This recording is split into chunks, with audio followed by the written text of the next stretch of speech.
Hello my viewers, welcome back to the channel. By the video title, you know what this video is about. NBA Week 8 review. We're seeing a lot of different things heat up. I believe it's Week 8 review. I hope it's Week 8. If not, correct me in the comment section. But NBA Week 8 review, we're seeing a lot of great things happening. On the Clippers on the 7-game win streak in the West. They finally found their groove. They're finally getting it going a little bit. Kawhi Leonard is averaging 29 points per game over that stretch as well. A healthy Kawhi is a dangerous Kawhi Leonard. He's one of the best two-way players we have in the league. One of the most dynamic, outstanding players we have in the league as well. And seeing him healthy and seeing the team healthy and seeing them guys click. James Harden finally emerging in, Russell Westbrook and all these different guys, Paul George, of course, these different guys clicking together and on the same page. They look like a very dangerous team. They're the 6th seed right now in the West, and they have a long way to go before the season is over, of course. And we're kind of nearing a little bit close to the All-Star. I think the All-Star is in January, right? The All-Star game like around January-ish, or I don't know if it's in February. I think January or something like that. But we're near close to that, so we're going to see what shapes out. But they can stay healthy. They can be a team to be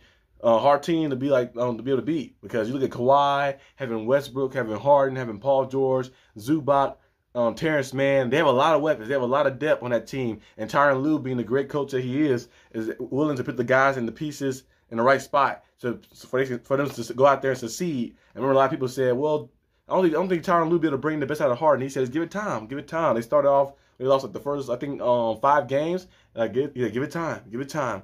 Just one step at a time, one game at a time. And what happened now? We've seen it start clicking, and we started going to win streak. They started winning. They started looking better and better. So now we're seeing the full extent of what the Clippers can do with Kawhi Leonard fully healthy, and all these guys are playing in sync. And there's going to be some amazing basketball to come. Next, the Timberwolves. Timberwolves are the 1st seed in the West, playing tremendous basketball. Anthony Edwards out there balling. We're seeing all these other guys out there balling, playing good basketball. To be honest with you, I'm kind of surprised a little bit. I know it's the first few games in. I believe they're 20-5 or 19-5. I think 19-5.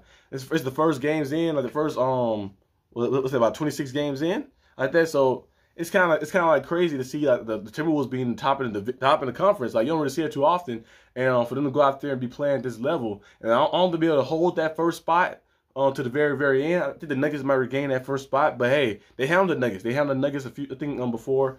That's a team that beat them in the playoffs last year. So we're gonna see what happens with them. Also, let's move on to the Jazz. The Jazz. I know Jazz they're not the best record team, but I like what I'm seeing from Colin Sexton in the starting lineup now. That probably give them a better chance to win.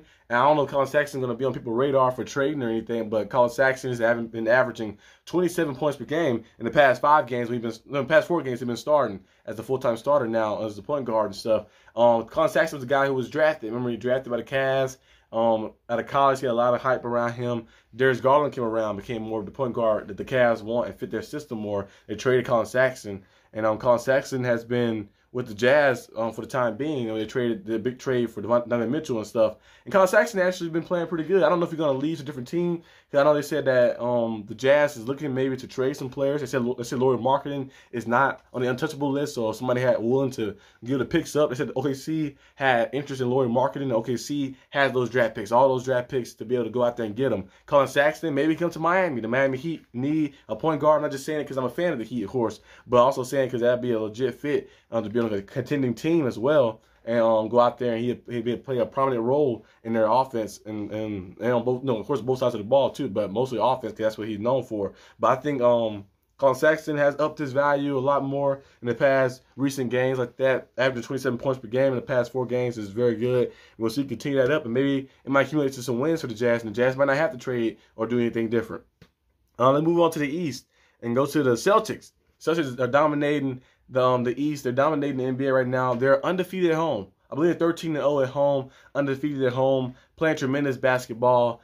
When you have Porzingis being healthy and being able to play at the level he's playing right now, usually he'd be like the first or second option, but now him kind of falling to that 3rd or 4th option light, he's able to assert himself more because the pressure is uplifted. You ain't got to be the guy every single night. You got to be the guy here and there like that, and then when your number is called, you go out there and perform. And Porzingis has shown us that he's better for this role. He even said himself that he's better for this role. It's actually better for him health-wise, physical-wise, mentally-wise, and performance-wise as well. And he's going out there and showing you that he's capable of doing this. And we know Jason Tatum and Jaylen Brown what they're going to do. Those guys are going to bring it every single time. But now they have all these guys sync. And, Drew Holiday being on the team as well is the perfect point guard for them. Of course, Marcus Smart, we know he's a good defender and stuff, but Drew Holiday, his offensive prowess, his ability to shoot the three at a high, efficient rate, his ability to get to the paint. He's a point guard, but he plays in the post a lot in his game. He'll get to the rim, he'll back you down, he'll play in the post, and he'll find guys and set guys up. And he has that leadership mentality. He knows how to get guys together, and he knows how to move guys. That's how the Bucks won a championship. They brought him in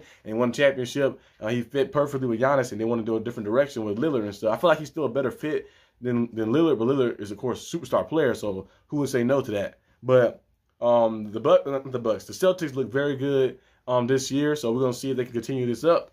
Also, the last thing before I end this video, Tyler Hero and Bam Adebayo are back now. The Heat are 5th in the East right now, and we're not a YMCA team. Like somebody said, it was a YMCA team. We're not a YMCA team. That person that said that probably is mad a little bit because they got swept by this YMCA team many years ago, twice. But it's okay. Oh, I actually think it was 4 times. It was 4 times, I think. Right? Yeah.